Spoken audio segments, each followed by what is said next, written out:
Ang tulong natin ay nasa pangalan ng Panginoon. Siya ang lumikha ng langit at lupa. Ating ipahayag ang ating mga kasalanan sa Diyos. Ang ating Diyos ay Diyos na mahabagin at mapagpatawad.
Mapalad ang tao na pinatawad na yaong kasalanan at nalimot na rin ang kanyang nagawang mga pagsalangsang.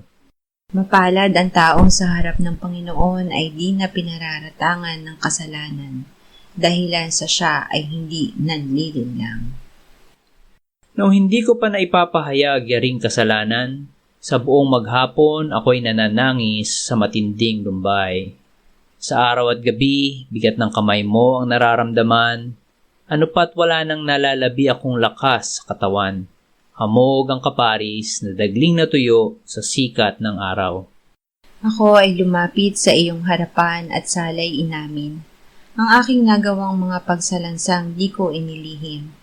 Pinagpasyahan ko ang lahat ng ito sa iyo'y idaing at aking natamo ang iyong patawad sa sala kong angking.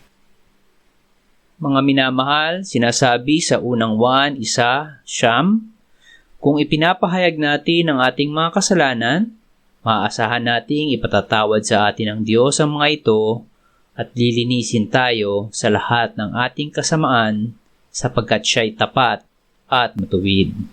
Salamat sa iyo, O Diyos. Pinatunayan mo ang iyong pag-ibig sa amin nang si Kristo ay mamatay para sa amin noong kami mga makasalanan pa. Ngayon ay buksan mo ang aming mga labi at kami ay magpupuri sa iyo.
Roma 5:17-19. Kung paanong sa pagsuway ng isa ay naghari ang kamatayan sa pamamagitan ng isa, ang tumatanggap ng kasaganaan ng biyaya at kaloob ng pagiging matuwid ay lalo pang maghahari sa buhay sa pamamagitan ng isa, si Hesukristo. Kaya't kung paanong sa pamamagitan ng isang pagsuway ay dumating ang kahatulan sa lahat ng mga tao, gayon din naman sa pamamagitan ng isang matuwid na gawa ay dumating sa lahat ng tao ang pag-aaring ganap at buhay.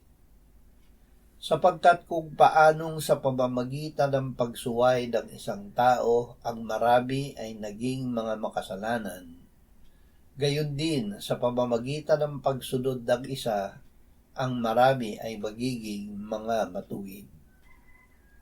Maghahari sa buhay. Nang tayo ay manalig sa Panginoong Hesus, ibinigay sa atin ng Ama ang kasaganaan ng biyaya at ang kaloob ng pagiging matuwid. Tayo ay mga alipin ng kasalanan, ngunit tayo ay pinalaya dito ng Panginoong Hesus. Sinabi niya, ang bawat nagkakasala ay alipin ng kasalanan. Kung kayo'y palayain ng anak, kayo'y magiging tunay na malaya. Hindi lamang tayo pinalaya. Dahil tunay na malaya dahil sa biyaya ng Diyos, tayo rin ay makapaghahari sa buhay. Dahil sa biyaya na ibinigay sa atin ng Diyos sa pamamagitan ng Panginoong Hesus. Awit 67, 1-3, 6 at 7. Ang Diyos naway mahabag sa atin at tayo'y pagpalain, at pagliwanagin nawa niya ang kanyang mukha sa atin, upang ang iyong daan ay malaman sa lupa, ang iyong pagliligtas sa lahat ng mga bansa. Purihin ka nawa ng mga bayan, O Diyos. Purihin ka nawa ng lahat ng mga bayan. Nagbigay ng kanyang bunga ang lupa. Ang Diyos, ang ating Diyos, sa atin ay nagpala. Ang Diyos ang sa amin ay nagpala. Matakot sa Kanya ang lahat ng mga dulo ng lupa. Maraming bunga dahil kay Jesus. Sinabi ng Panginoong Jesus, ako ang tunay na puno ng ubas at ang aking Ama ang tagapag-alaga. Kayo'y manatili sa akin at ako'y sa inyo. Gaya ng sanga na hindi magbubunga buhat sa kanyang sarili, malibang nakakabit sa puno, gayon din naman kayo, malibang kayo'y manatili sa akin. Ako ang puno ng ubas, kayo ang mga sanga.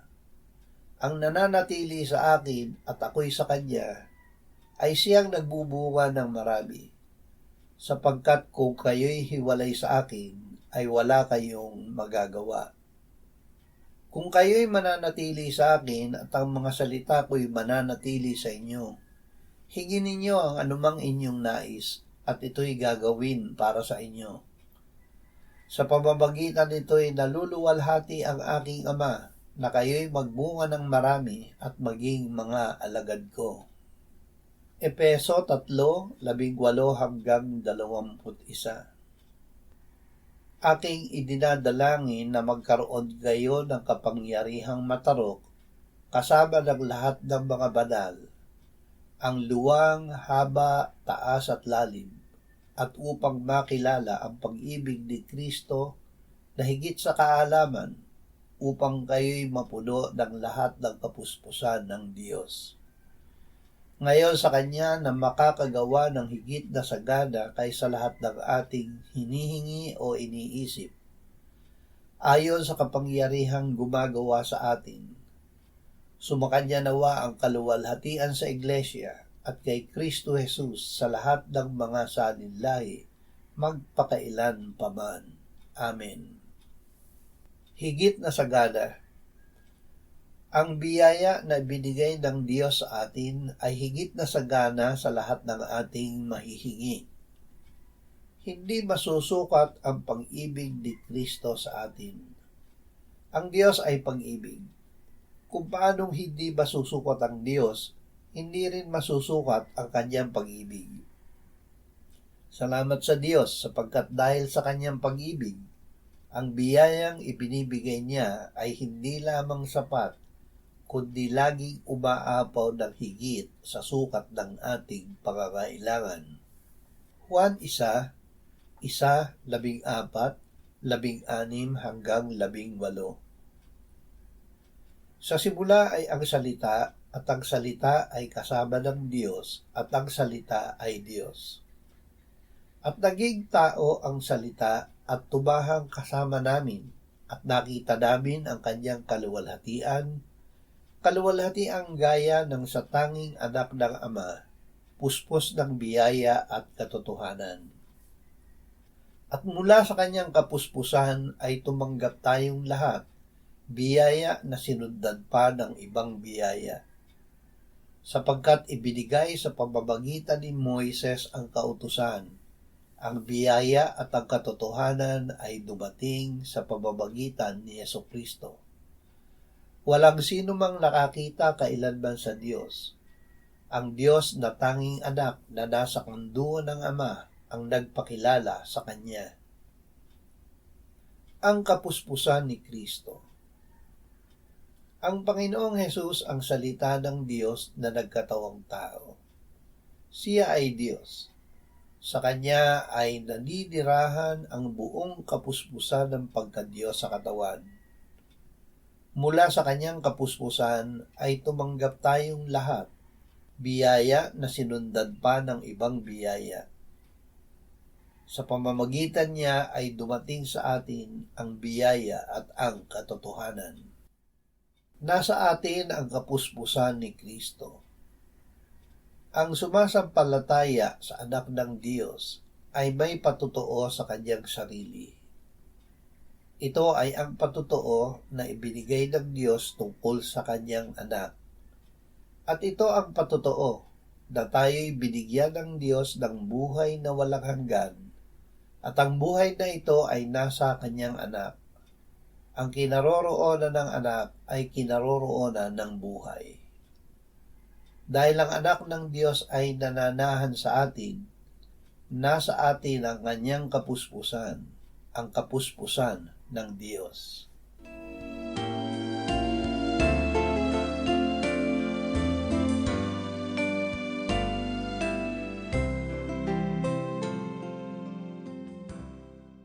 Manalangin tayo.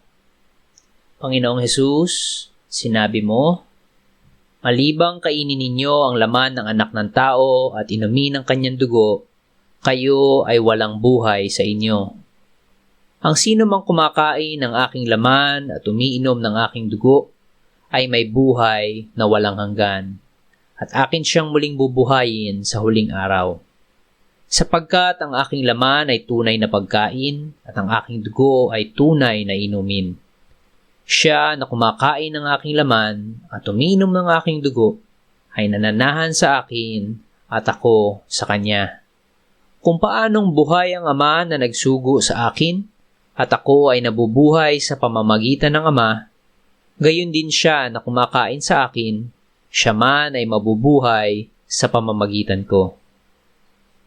Panginoong Hesus, aming tagapagligtas, tinatanggap ka namin sa oras na ito bilang aming tinapay ng buhay. Tinatanggap namin ang iyong katawan na ipinako sa krus, namatay, inilibing, binuhay na muli, at iniakyat ng Ama sa kanyang kanan sa langit bilang aming tunay na pagkain. Tinatanggap namin ang iyong dugo na nabuhos sa ikapagpapatawad ng aming kasalanan bilang aming tunay na inumin. Manahan at mabuhay ka sa amin upang kami ay mamuhay sa pamamagitan mo kung paanong ikaw ay namuhay sa pamamagitan ng Ama. Salamat, Ama, sapagkat dahil kay Kristo, kami ngayon ay nakapamumuhay kasama mo kaisa ng Espiritu Santo. Sa iyo ang lahat ng kaluwalhatian, ngayon at magpakailanman. Amen.